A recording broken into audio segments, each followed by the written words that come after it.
भविष्य के लिए आप बैठिए, आप काम सुनिए, क्यों बताइए। आप गवर्नर साहब का अभिभाषण सुने थे, जैविक खेती के और प्राकृतिक खेती का डिफरेंस बताए थे। वहाँ गए, कंसेप्ट क्लियर हो, भाषा सरल हो, आम लोग उस भाव को समझ जाए। ये यहाँ पर बैठे लोगों से, इनसे भी वहाँ पर ज्यादा सीधे साधे लोग होंगे, हम उसकी भाषा में समझाएंगे।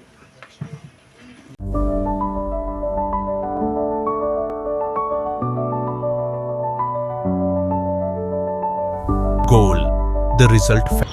बिहार के कृषि मंत्री विजय कुमार सिन्हा आज पुराने अंदाज में नजर आए।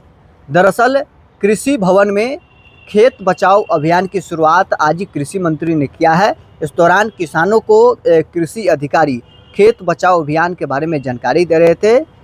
उस वक्त अधिकारी प्राकृतिक खेती और जैविक खेती के अंतर किसानों को बता रहे थे। इस दौरान कृषि मंत्री विजय कुमार सिन्हा ने अधिकारी को टोका और बताया कि जैविक खेती और प्राकृतिक खेती में अंतर क्या है, आप स्पष्ट तौर पर लोगों को बताइए, कन्फ्यूजन नहीं फैलाइए। क्या कुछ तस्वीरें निकल कर आई है कृषि भवन से, छोड़ जाते हैं आपको इस वीडियो के साथ। विभागों से आए सभी किसान बंधुओं, भाइयों एवं बहनों का बहुत बहुत स्वागत, अभिनंदन।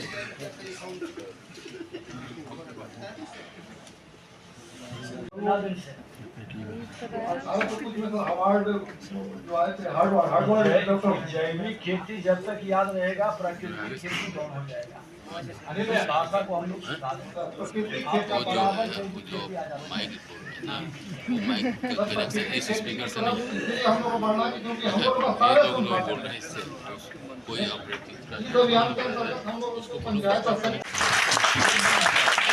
दोनों जो है केमिकल फ्री ही है।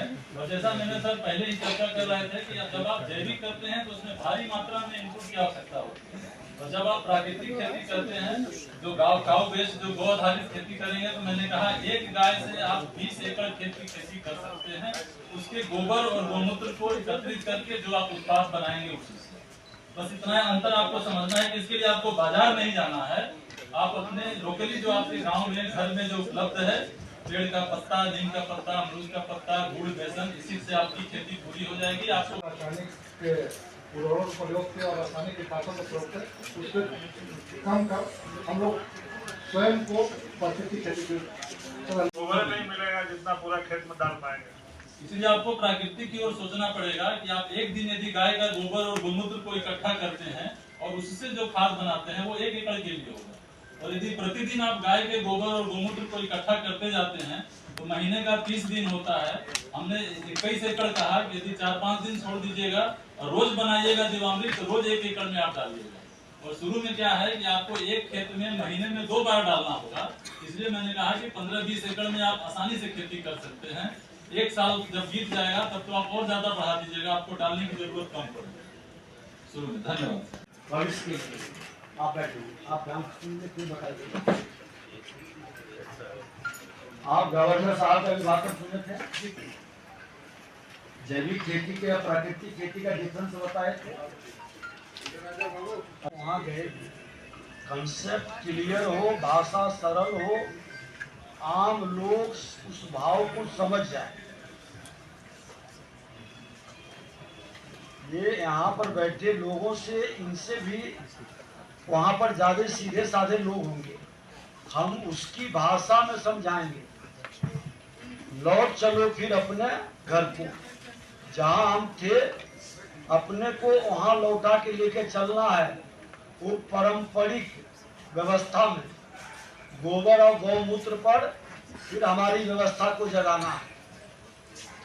और अपने गाय का दूध देना बंद कर देती है तो हम उसको भगा देते हैं, उसको पोष के रखना है। उसके गोबर और दूध, गोबर और मूत्र बहुत महत्वपूर्ण होगा। ये सब भाव बताइए।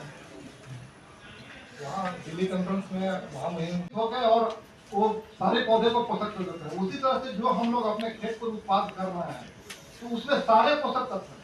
तो उस जो हमारा उत्पाद है, उससे फसल होते थे, उसको कहीं बर्बाद नहीं होने दे, कहीं उसको फेंके नहीं। और जो प्राकृतिक के रूप में जो कहा जाता है कि जीवामृत घनामृत या हम लोग को अगर कीट व्याधि लग गया तो निमास या बारमास को जो बनाना है, अपने जो लद खेत पर जो पत्तियां हैं उन्हीं से और कुछ कृषि इनपुट डीलर्स हैं जो कि रसायनों को बेचते हैं और मीडिया के जनप्रतिनिधि आज